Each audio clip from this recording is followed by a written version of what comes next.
Hi, good evening, ma'am. How are you? Good evening. I'm fine. How are you? I'm fine. I'm fine. How are you doing? So, okay, we are Fine. live. So, I'm going to start now. Good evening, everyone, and welcome to another episode of Entab presents CampusCare Edtalks. CampusCare Edtalks is an exclusive platform where top educators from India come on board and express their viewpoints on burning topics related to education. So, today's topic of discussion is outcome based education and the best methods that can be used for it. So, today we have a special guest on our Ed Talk show. She's an experienced, highly dynamic, and and a prolific school principal who has a demonstrated history of working in the education management industry.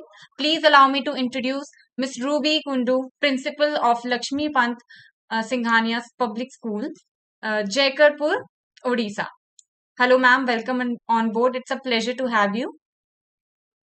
Hello. It's a pleasant good evening to one and all here.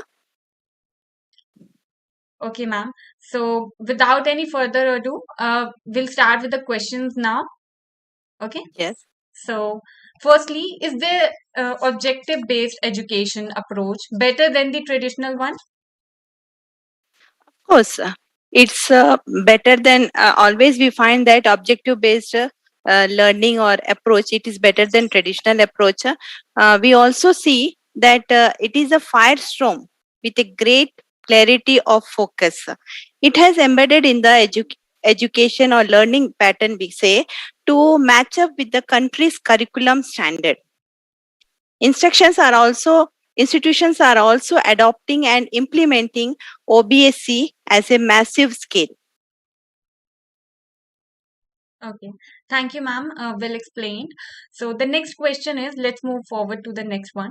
When should the objective based learning approach be started in the schools? From nursery or from the secondary schooling? What do you think? According to my view, it should be started from nursery, because all of a sudden, if I go with the objective based learning in higher classes, they may be finding it inconvenient, or they may be taking it difficult to switch on to from what I can say classroom way or traditional way to objective way. If I start from the beginning, according to my view, students should have the deep knowledge of any content or any subject which they are learning. And if I go with traditional, they have a very scope, means they have a very little scope to go through. But if I implement objective, they will go deep inside the curriculum to the depth of each content and try to gain knowledge to every corner of the content, so that they can be well acquainted with the objective based questions to answer them instantly. Whereas traditional way, it is having very less content to go through, and it may also prefer the rote memory if I go with traditional way. So I prefer that it should be started from nursery, so the student should have a hands-on activity and learn it in an experiential way. Okay. Brilliant, ma'am. Let's proceed to the next one. What methods can be used for implementing the OBE approaches in school? OBE approaches can be, see, there are four methods of teaching. One is a teacher centered method, student centered method, content focused method, and interactive and participative method.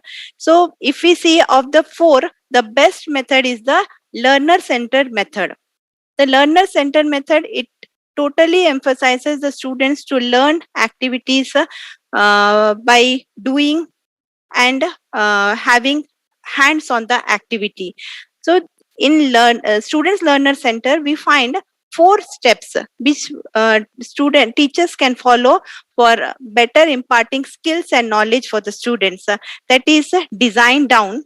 The teacher will be well planned to design what type of curriculum the teacher is preferring for the student, what is the interest of the student. Based on that, teacher will design down the curriculum framework.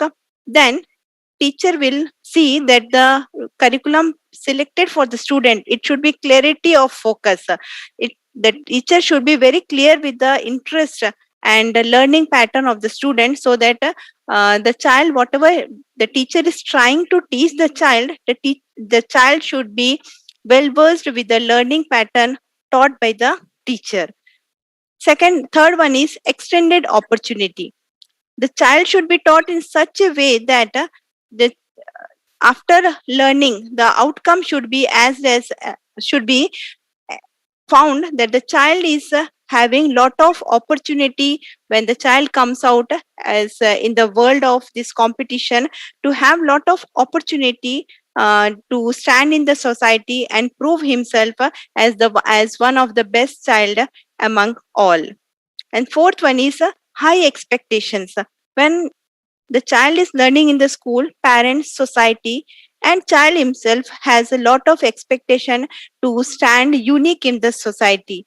They have lot of expectation that the child may be master in his or her subject. So these all can be achieved through learner-centered method. So I feel learner-centered method can be adopted in the institutions so that children can be highly benefited from this method. Thank you, ma'am. Very brief explained by you. So let's move forward to the next one. How should we use the OBE approaches in our learning modes, and what are the advantages of it? OBE can be implemented in the school with 20 steps. Out of them, 5 more steps are very important, but 20 steps are recommended by uh, all the institutions or by the father of OBE. Like first one is establishment mission statement. Second is map mission statement with program educational objectives. Third step, that is define program learning objectives with Bloom's taxonomy. Fourth is map program educational objectives with program learning objectives. Define course objectives, then define course learning outcomes. After these 6 steps, the school can also process with the certain other steps of learning outcomes, that is uh, course learning outcomes with Bloom's taxonomy for each course, map courses with program learning objective at suitable levels of Bloom's taxonomy, map course learning objective with the program learning objective at suitable levels of Bloom's taxonomy, map assessment pattern with the close learning objective of each course, map topic with close learning objectives that gives better outcomes, define pedagogical tools for course outcome delivery. We all know without pedagogical planning, teaching is worthless. There is no use of or sense of teaching. So we stress pedagogical tools as one of the best way for the better outcome of the students. Then comes map questions with course learning objectives at Bloom's taxonomy levels and assessment. Then define rubrics with Bloom's taxonomy and course learning objective. Rubrics is again one of the important what I can say tool which can be used in teaching as a teaching objective in the class. Then students track performance against CLO threshold course wise. Then measure students' performance against course learning outcomes as threshold and course wise. Students' performance against program learning objective, that is threshold semester wise. So when we follow all these steps, step by step, we definitely will reach to a point where the student comes out with a better skill and knowledge as the outcome of objective based education. Thank you, ma'am. So, lastly, can you tell our viewers how learning outcomes be achieved by using the OBE approaches, and is there any better approach? If we talk about better approach, I find learning objective is the better approach because it gives the complete skill and knowledge what the child deserves during his study, and it also gives complete value for education, like giving each and every child the better opportunity to come up with his own learning pattern, with his own learning skills and knowledges. So I think this is the best. But still, there is a recommendation that automated objective based learning will be far better than manual, because when I'm going with the manual pattern of analyzing the or evaluating a child, I may be biased.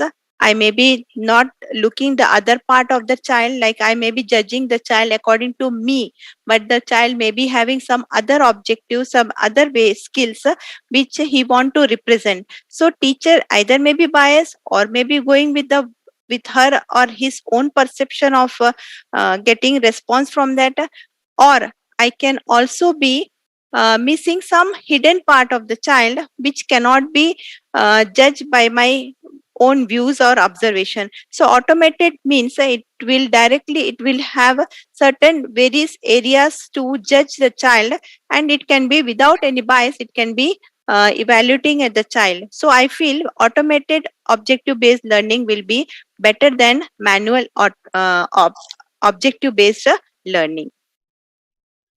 Thank you, ma'am. Thank you so much for your time and a wonderful discussion. Thank you. Thank you. And to those who are watching us on YouTube, please subscribe our channel for more such discussions. Thank you.